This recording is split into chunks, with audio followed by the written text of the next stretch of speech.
రాష్ట్ర ప్రభుత్వం ప్రవేశపెట్టిన నూతన ఇసుక విధానాన్ని నిరసిస్తూ సీఐటియు ఆధ్వర్యంలో భవన నిర్మాణ కార్మికులు ఎంపీ మేకపాటి గౌతమ్ రెడ్డి నివాసాన్ని ముట్టడించారు.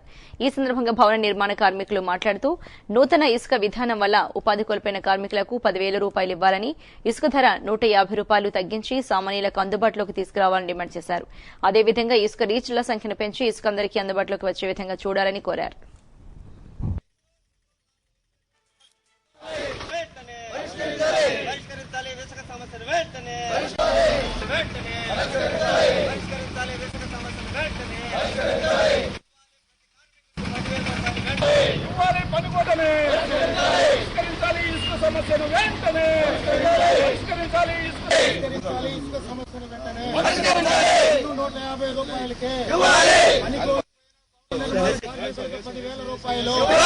పని కోల్పోయిన భవన నిర్మాణ కార్మికులకు 10,000 రూపాయలు.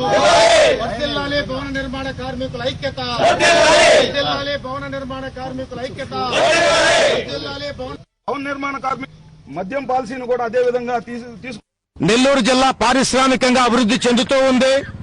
నెల్లూరు జిల్లా ఈ రోజు కలెక్టర్ గారు కూడా కరువు ప్రాంతంగా 46 మండలాల్లో ఇంకా కూడా 38 మండలాలు కరువు మండలాలుగా ఉన్నాయని చెప్పి ప్రకటించారు.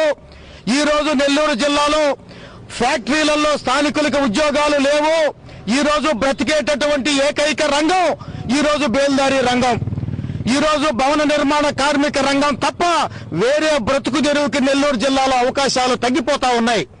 ఈ భవన నిర్మాణ కార్మికులుగా బ్రతకదామనుకుంటే గత 4 నెలలుగా నెల్లూరు జిల్లాలో గాని రాష్ట్ర వ్యాప్తంగా గాని జగన్మోహన్ రెడ్డి గారి ప్రభుత్వం అధికారంలోకి వచ్చిన తర్వాత ఇసుకని మేము మరింత పారదర్శకంగా ప్రజలకు అందిస్తామని చెప్తే మేము ఏమో అనుకున్నాం.